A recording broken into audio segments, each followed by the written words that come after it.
하나님 말씀 요한복음 16장입니다. 하나님 말씀 요한복음 16장 우리 5절 말씀에서부터 15절까지 말씀입니다. 한 절씩 교독하시고 우리 15절은 함께 읽겠습니다. 지금 내가 나를 보내신 이에게로 가는데 너희 중에 나더러 어디로 가는지 묻는 자가 없고 그러나 내가 너에게 실상을 말하노니 내가 떠나가는 것이 너에게 유익이라. 내가 떠나가지 아니하면 보혜사가 너에게로 오시지 아니할 것이요 가면 내가 그를 너에게로 보내리니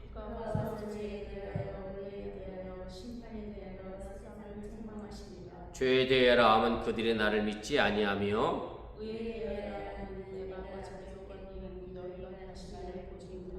심판에 대하여 하면 이 세상 임금이 심판을 받았음이라.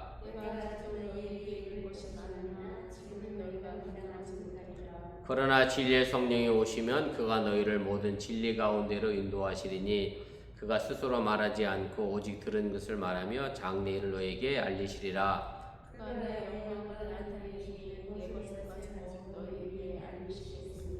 무릇 아버지께 있는 것은 다 내 것이라. 그러므로 내가 말하기를 그가 내 것을 가지고 너에게 알리시리라 하였노라. 아멘.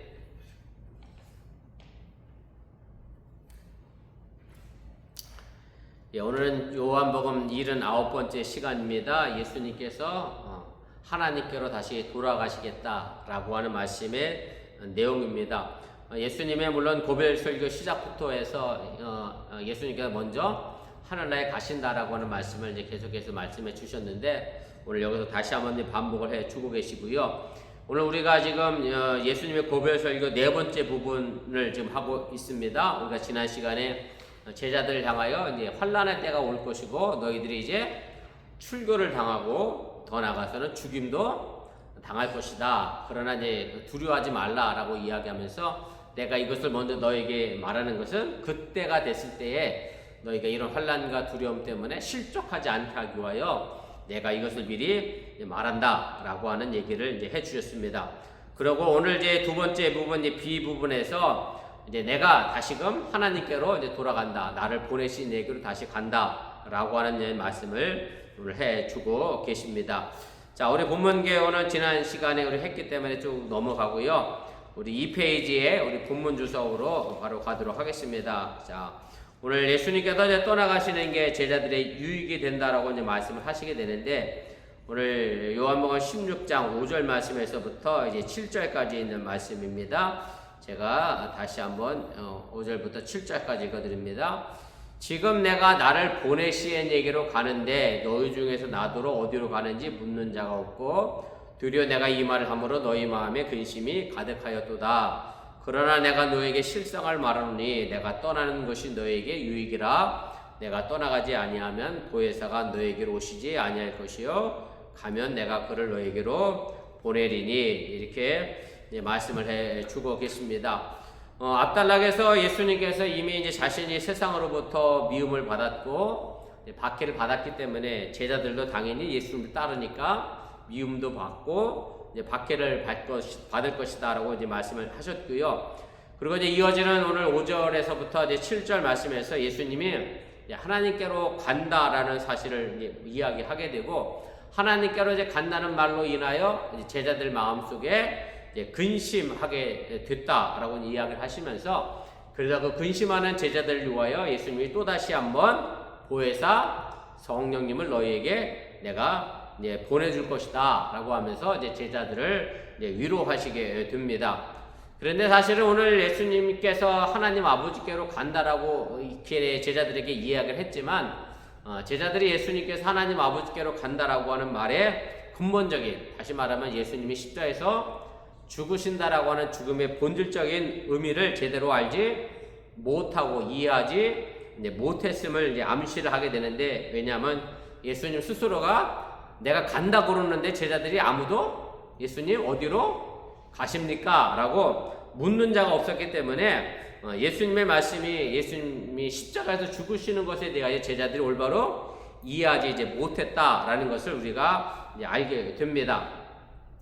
4번입니다. 물론 실제로 예수님께서 이제 가신다고 여러 번 이제 말씀해 주셨더니 베드로와 도마도 이제 그 부분에 대하여 이 일을 이제 제기를 하게 됐죠. 여러분들 아시는 것처럼 요한복음 13장 36절 말씀 보면 시몬 베드로가 이르되 주여 어디로 가십니까? 라고 물었고, 또 우리가 요한복음 14장 5절 말씀에서 이미 도마가 또 예수님께 물으면서 예수님이 어디로 가는지 우리가 알지 못하는데 어떻게 우리가 예수님이 가는 길을 알겠습니까? 라고 이제 질문을 했습니다만은, 사실은 베드로도 그렇고 도마도 그렇고 예수님께 본질적으로 십자가에서 죽으시고 하나님께로 간다라고 하는 그 의미를 이해하지 못하고 그냥 피상적으로 예수님이 어딜 가시나 보다 라고만 생각한 거지, 십자가의 죽음이나 하나님께로 다시 간다는 것의 의미를 제대로 이해하지 못했다라고 하는 얘기입니다. 자, 우리 3페이지 제일 위로 올라가겠습니다. 그래서 6절에서 이제 제자들이 예수님이 어디로 가시는지 이제 묻지 못한 이유가 이제 등장을 하게 됩니다. 뭐냐면 예수님이 간다고 하니까 그 말로 인하여 제자들 마음속에 근심이 가득했기 때문에 이제 물어보지 못했다, 차마 이제 묻지 못했다라고 하는 얘기고요. 그래서 제자들 마음속에는 사실은 이제 평안과 기쁨은 이제 사라지게 되고 근심이 이제 자리하게 됐는데, 왜냐하면 3년 동안 자신들이 믿고 따라가던 스승님이 어디에 가신다고 하니까 그것 때문에 스승을 잃게 되는 것 때문에 비탄에 빠져서 자기 민족을 구원해 줄 예수님에 대하여 제대로 이해하지 못하고 알지 못했다라고 하는 것을 여러분들이 기억을 하시기를 바랍니다. 그래서 제자들은 왜 아직도 예수님께서 십자가에서 죽으셔야 하는지 그 이유를 정확히 이해하지 못했다라고 하는 얘기고요. 실제로 참 진리 대신 예수님의 뜻과 섭리를 모른 채 살아가는 많은 사람들이 그 삶 속에서 사실은 근심과 염려와 걱정 때문에 뭐를 자꾸 몰아내느냐 하면 우리 마음속에 평강과 기쁨을 몰아내고 있다는 것을 여러분들이 기억을 하시기를 바랍니다. 그래서 이 세상의 근심과 염려 때문에 주님이 주신 평안과 기쁨을 몰아내는 어리석음의 삶의 모습을 우리가 살아가지 말아야 한다라고 하는 얘기고, 예수님이 말씀하셨던 것처럼 내가 너에게 주는 평안은 세상에 주는 평안과 같지 않다. 세상과 주는 평안과 같지 않다라고 하는 말의 의미는 세상은 내 주위에, 내 문제에, 내 환경에 아무 문제 없을 때 이제 편안하다라고 이야기합니다만은, 그래서 예수님께서 주시는 이 평안이라고 하는 것은 세상의 환경이 비록 설령 나쁘다 할지라도 내 마음이 근심과 염려로 사로잡히는 게 아니라 기쁨과 평안이 넘치는 게 곧 예수님께서 주시는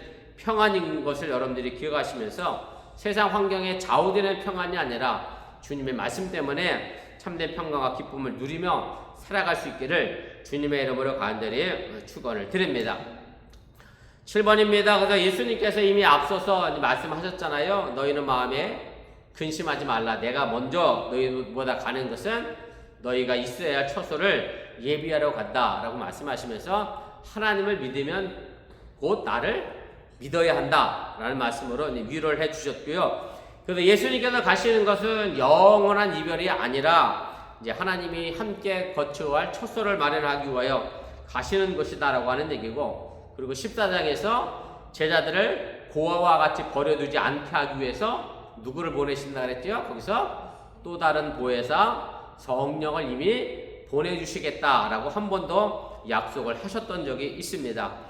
그래서 오늘 14장 28절에서 이제 아버지께로 가는 것이 예수님께 이제 유익하다라고 이야기를 했고, 여기서는 이제 예수님께서 아버지께로 떠나가는 것이 누구에게 유익하느냐면 제자들에게 유익이다라고 이야기하면서, 왜냐하면 예수님께서 가고 나면 예수님이 보혜사 성령을 보내주실 것이기 때문에 이제 제자들이 유익하게 될 것이다 라고 이야기를 하게 되고요. 그리고 보혜사 성령이 제자들 마음속에 함께 내주하게 되면 그때서야 진정 예수님이 하신 말씀들의 의미를 깨달아 알게 되고 예수님을 온전히 이해할 수 있게 될 것이다 라고 말씀하셨기 때문에, 그래서 보혜사 성령님이 오시는 게 제자들에게 유익이다 라고 말씀을 해 주셨다는 사실을 여러분들이 기억하시기를 바랍니다. 그래서 예수님께서 부활하시고 나서 제자들을 만나자마자 요한복음에 보면 뭐라고 말씀하셨느냐면, 각주 8번에 제가 달아드렸는데 요한복음 20장 22절인데 이 말씀을 하시고 그들을 향하사 숨을 내쉬며 이르시되 성령을 받으라. 그래서 보혜사 성령이 내주하는 것이 얼마나 중요하고 소중한 것인가를 예수님께서 부활하시자마자 다시 한번 성령을 받으라는 말씀을 통하여 제자들에게 증거해 주시고 또 우리에게 가르쳐 주고 계심을 또한 깨달으시기를 바랍니다. 자, 그럼 보혜사 성령이 와서 하는 일은 도대체 무엇이냐라고 하는 얘기인데 오늘 8절부터 11절까지 말씀입니다. 제가 다시 읽어드립니다. 그가 와서 죄에 대하여 의에 대하여 심판에 대하여 세상을 책망하시리라. 죄에 대하여라 함은 그들의 나를 믿지 아니하며 의에 대하여라 함은 내가 아버지께로 가니 너희가 다시 나를 보지 못하며 심판에 대하여라 함은 이 세상 임금의 심판을 받았음이라. 그래서 보혜사 성령님께서 오셔서 하시는 일은 세 가지 역할을 이제 하시게 되는데 바로 심판하시고 책망하시는 일을 하게 됩니다. 제가 보혜사라고 하는 헬라어 원어가 이제 파라클레토스라는 단어를 썼다라고 말씀하시면서 이것이 법적 용어라고 말씀을 드렸고요. 그래서 사실은 우리를 위하여서는 예수님께서 변호하는 역할을 하시지만 그러면 반대로 세상에 대해서는 어떤 역할을 하시겠어요? 검사의 역할을 해서 그들의 죄를 정죄하고 심판하시게 된다라고 하는 얘기입니다. 쉽게 말하면 세상을 고소하는 역할을 보혜사 성령이 하신다라고 이야기를 하게 되는데 결국 그 세 보혜사 성령님께서 하시는 일에 대하여 오늘 세 가지로 이야기를 하게 됩니다. 하나는 죄에 대하여 이제 책망할 것이고 또 하나는 의에 대하여 그리고 또 하나는 세상을 심판할 것이다라고 이제 말씀을 해 주시게 되시는데 4번입니다. 차례대로 그 의미를 좀 살펴보겠습니다. 자, 그럼 보혜사 성령이 와서 죄에 대하여 책망하시고 심판하는 것은 도대체 무엇이냐라고 하면 오늘 예수님께서 말씀하셨던 것처럼 예수님을 믿지 않는 것에 대한 심판을 하시겠다라고 하는 얘기입니다. 그래서 죄는 무엇이냐라고 딱 정의한다면 뭐예요?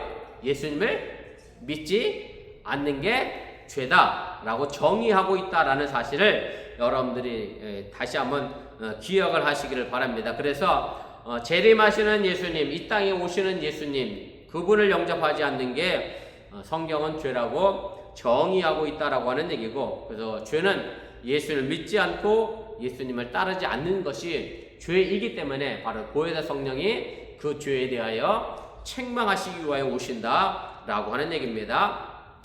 자, 4페이지 제일 위로 올라가겠습니다. 그 다음에 5번인데요. 의에 대하여 이제 책망하실 것이다라고 이야기를 하게 됩니다. 요한복음에서는 여기에만 나오는 이제 단어인데 이 말은 이제 정의라는 의미로 사용이 됐습니다. 정의라는 얘기는 뭐죠? 잘못되지 않고 올바르다, 바르다라고 하는 그런 의미잖아요. 그러면서 오늘 예수님께서 이 의에 대하여 심판하신다라고 하면서 조금 이렇게 얘기하세요. 내가 아버지께로 가니 너희가 나를 보지 못하며 이제 이렇게 얘기하거든요. 정의로운 것에 대해 얘기하시면서 하나님께로 가는 것을 이야기하시게 되는데 이제 사실은 이제 이런 의미를 가지고 있습니다. 유대인들은 사실은 예수님께서 십자가에서 돌아가셨을 때 어떤 의미를 가지고 있었냐면 신명기서에 그랬잖아요. 나무에 달려 죽은 사람은 하나님께 저주받아서 죽은 사람이거든요. 그럼 하나님께 저주받아서 죽은 사람이면 그 사람이 하나님께로 갈 수가 없지요. 그런데 예수님은 하나님의 저주받아서 십자가에서 달려 돌아가신 분이 아닌데 이제 유대인들 여기서 얘기하는 이제 유대교 제사장들 또 서기관들 바리새인들은 예수님을 죄인이라고 정죄했거든요. 그런데 실상은 예수님은 어디로 갔어요? 하나님 아버지께로 갔어요. 그래서 예수님이 정의롭지 못하면 옳지 못하면 절대로 어디 갈 수 없는 거예요? 하나님 아버지께로 갈 수 없기 때문에 오늘 하나님 아버지께로 예수님께서 가셨기 때문에 예수님은 죄인이 아니라 저주받아 죽은 사람이 아니라 정의로운 사람이다, 의로운 사람이다 라고 하는 부분을 증명하고 있고 이야기하고 있는 겁니다. 그래서 오늘 의에 대하여 라고 말씀하시면서 내가 하나님 아버지께로 간다라는 말씀을 이어 붙였다고 하는 사실을 여러분들이 깨달으시기를 바랍니다. 자, 6번입니다. 심판에 대하여 라고 이야기하면서 이것은 예수님의 십자가의 심판을 의미하는 건데요. 오늘 그 심판에 대하여 라고 하면서 그 뒷부분은 이렇게 되어 있어요. 이 세상 임금이 심판을 이미 받았다라고 얘기합니다. 자, 그럼 이 심판에 대하여는 뭘 의미하는 거냐면 십자가의 죽음을 이야기하는 겁니다. 사실은 예수님께서 십자가에서 죽었다라고 하는 것은 유대교 종교 지도자들, 서기관들과 바리새인들 입장에서는 예수님 십자가에서 죽음으로 해서 뭐 하시는 사람처럼 보였어요? 실패한 사람처럼 보였잖아요. 완전히 실패해서 죽은 것으로 알고 있었는데, 그런데 오히려 예수님의 십자가의 죽음은 그것이 실패가 아니라 이 세상에 오늘 이 세상을 심판한다라고 했는데, 여기서 오늘 이 세상의 임금은 결국 뭐를 가르치겠어요? 사탄의 세력을 이야기하는 거고, 예수님께서 십자가에서 죽으심으로 말미암아 누가 심판을 받게 된 거예요? 사탄의 세력이 심판받아 멸망하게 됐다는 것을 의미하는 거지, 십자가의 죽음이 저주받은 죽음이 결단코 아닌 것에 대하여 오늘 이야기하고 있음을 여러분들이 깨달으시기를 바랍니다. 사실은 요한복음 시작부터 나왔을 때 그렇잖아요. 하나님께로부터 빛이 왔는데 그 빛을 사실은 세상은 뭐하지 않았죠? 영접하지 않았잖아요. 그러나 영접하는 사람들은 하나님의 자녀가 되는 권세를 주셨다라고 이야기했기 때문에 사실은 이 세상은 하나님의 자녀에 대하여 심판할 권리가 없습니다. 요한 신학에 의하면 이 세상 임금 사탄 권세들은 이미 크리스찬들을 다스릴 권세가 없기 때문에 이런 관점에서 성령은 이 세상이 심판 아래에 놓여 있다. 성령의 심판 아래에 놓여 있음에 관하여 이야기하고 있음을 여러분들이 또한 깨달으시기를 바랍니다. 자, 마지막 3번입니다. 진리의 성령이 오셔서 그럼 하실 일이 또 무엇이냐? 오늘 12절부터 15절까지 있는 말씀의 내용입니다. 내가 아직도 너에게 이를 것이 많으나 지금은 너희가 감당하지 못하리라. 그러나 진리의 성령이 오시면 그가 너희를 모든 진리 가운데로 인도하시리니 그가 스스로 말하지 않고 오직 들은 것을 말하며 장리를 너희에게 알리시리라. 그가 내 영광을 나타내니 내 것을 가지고 너희에게 알리시겠습니다. 물을 아버지께 있는 것은 다 내 것이라. 그러므로 내가 말하기를 그가 내 것을 가지고 너희에게 알리시리라 하였노라. 자, 예수님께서 이제 보혜사 진리의 성령이 오시면 지금 두려워 떨고 있는 제자들을 어떻게 도우실 것인가에 대한 이야기를 하시게 됩니다. 성령은 제자들을 유업하는 세상을 책망하러 검사로서 이 땅에 오지만 그러나 제자들에게는 위로와 평화를 주기 위하여 오실 것이다 라고 이야기를 하게 됩니다.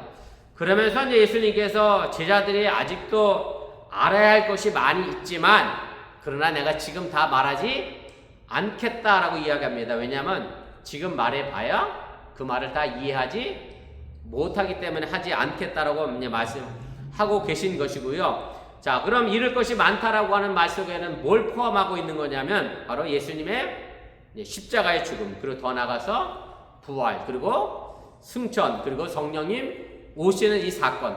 사실은 예수님이 어디로 가는지에 대한 이해도 없는 제자들에게 예수님이 죽었다가 부활했다가 다시 승천하고 다시 재림할 거다라고 하는 얘기를 이해할 수 없는 것은 너무나도 당연하기 때문에 내가 말할 것이 많지만 지금은 하지 않겠다라고 이야기를 하게 됩니다. 그러면 결국 그 나머지 일들은 언제 깨달아 알게 되느냐면 성령이 오시게 되면, 진리의 보혜사 성령이 오시게 되면 그 나머지 부분들을 이해하게 될 것이다라고 말씀을 해주고 계십니다. 그래서 진리의 성령이 오셔서 하시는 일은 이제 두 가지 일로 표현을 하고 있습니다. 가로 4번입니다. 첫째는 이제 성도들을 모든 진리 가운데로 인도하실 것이다 라고 이야기합니다. 이제 진리의 성령은 너희들을 인도해 갈 것이다 라고 이야기하는데, 인도하다 라고 하는 이 단어, 헬라어로 제가 호데게오라는 단어를 썼는데요. 주로 어디에 많이 나오냐면 시편에 많이 등장하는 단어고, 대표적으로는 시편 23편 3절에 나옵니다. 너무나도 잘 알고 계신 유용한 말씀이죠. 제가 각주 9번에 달아드렸는데, 내 영혼을 수생시키시고 자기의 이름을 위하여 의의 길로 인도하시는 노동. 그래서 성령이 이 땅에 오셔서 하시는 일은 뭐냐면 우리를 푸른 초장으로 쉴만한 물가로, 그리고 내 영혼을 소생시키는, 살아내게 하는 의의 길로 우리를 인도해 가신다라고 하는 것을 여러분들이 기억하시고, 그래서 예수님께서 바로 우리에게 진리의 길로 바르게 이끌어 가시기 위하여 이 땅에 오셨음을 여러분들이 잊지 마시기를 바랍니다. 자, 두 번째로 성도들에게 오늘 보혜사 성령 진리의 영은 장래일을 알리신다라고 이야기를 하게 됩니다. 그래서 여기서 이제 장래일이라고 하는 말의 의미는 새로운 계시를 이야기하는 것이 아닙니다. 뭐 새로운 말씀을 성령이 오셔서 주시겠다라고 하는 얘기가 아니라, 자, 5페이지 제일 위로 올라가겠습니다. 무슨 얘기냐면 앞으로 새로 생겨날 상황들에 관한 이야기를 하고 계시는 겁니다. 무슨 얘기냐면 하나님께서 주신 말씀은 이미 우리가 성경에 이미 다 주셨어요. 그래서 사실은 성경은 더 이상 우리에게 지금 성경이 계속 써져 가고 있는 상황은 아닙니다. 이미 주실 말씀은 다 주셨어요. 그런데 그 성경 말씀을 주셨지만 지금의 시대 상황은 2000년 전하고 지금하고 너무 다르죠. 그리고 그 다음은 또 더 달라질 것이고, 그러면 성령이 하시는 일은 무엇이냐? 그렇게 달라지는 상황 속에서, 시대적 상황 속에서 하나님의 말씀을 어떻게 적용하고 해석하고 만들어갈 것인가를 우리에게 알려주신 것이 바로 장래일에 관련된 일임을 여러분들이 깨달으시길 바랍니다. 이미 하나님 말씀을 다 주셨고 내게 주어진 상황 속에서 내가 그 말씀을 어떻게 받아들이고 이해하고 해석하고 하나님 말씀을 내 속에 등대 삼아 살아갈 것인가를 알려주고 계시다라고 하는 얘기입니다. 그래서 제가 그 5페이지 두 번째 줄 좀 다시 한번 읽어보겠습니다. 두 번째 줄 둘째 단락부터 제가 읽어볼게요. 장차 될 일에 대한 크리스찬의 최선의 준비는 미래에 관한 정확한 예견적인 지식이 아니라 예수님의 교훈이 각기 자기의 시간의 맥락 속에서 무엇을 의미하는지를 깊이 깨닫는 것이다. 그래서 이미 하나님의 말씀은 다 주셨기 때문에 내게 주어진 시간과 상황 속에서 그 의미를 어떻게 부여하고 깨닫는 것인가, 이것이 바로 성령이 우리에게 주시는 일이고 우리가 그 부분에 관하여 늘 성령에 민감하게 반응해야 한다는 사실 또한 여러분들이 깨달으시기를 바랍니다. 그래서 이 구절이 새로운 계시에 관한 것이 아니라는 것을 어디서도 알 수 있느냐면 바로 그 뒤에 나오는 14절부터 15절에서 보충하면서 설명합니다. 14절 15절 말씀이 내용이 뭐냐면 보혜사 성령이 오셔서 하시는 일이 뭐냐면 독자적으로 자기가 뭘 하겠다라고 하는 얘기가 아니라 이렇게 돼 있어요. 제가 14절 보면 이렇게 다시 읽어볼게요. 그가 내 영광을 나타내리니, 보혜사 성령이 와서 예수님의 영광을 나타낼 건데 그것이 누구 거예요? 이미 내 것이에요.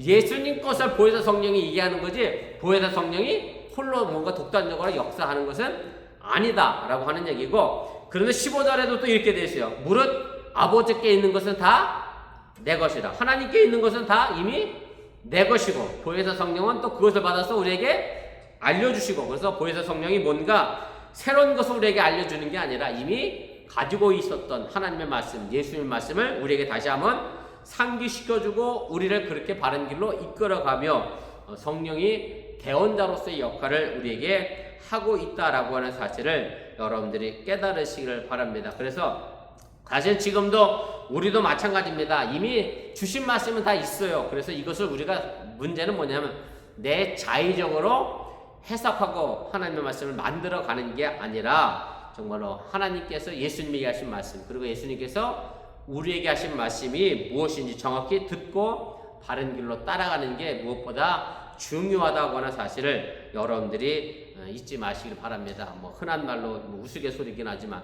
내가 복음을 만들지 말라는 얘기죠. 마태, 마가, 누가, 요한복음처럼 내가 스스로 복음을 만들어내는 것이 아니라 이미 말씀에 주어진 것에 대하여 충실하게 성령의 도우심을 받아 바르게 깨달아 아는 것이 무엇보다 중요한 것임을 여러분들이 잊지 마시기를 바랍니다. 우리 잠깐 기도하겠습니다. 우리 말씀을 기억하며 우리 1분 정도 합심해서 함께 기도하겠습니다. 오늘 예수님께서 다시 하나님 아버지께로 가시겠다라고 이야기를 했는데 오늘 제자들은 그 의미를 미처 깨달아 알지 못했습니다. 오늘도 우리에게 주신 그 말씀의 의미가 많이 있음에도 불구하고 우리가 미처 깨달아 알지 못하고 있지는 않는가, 우리 자신을 한번 돌아볼 수 있기를 바라고요. 하나님께서 우리에게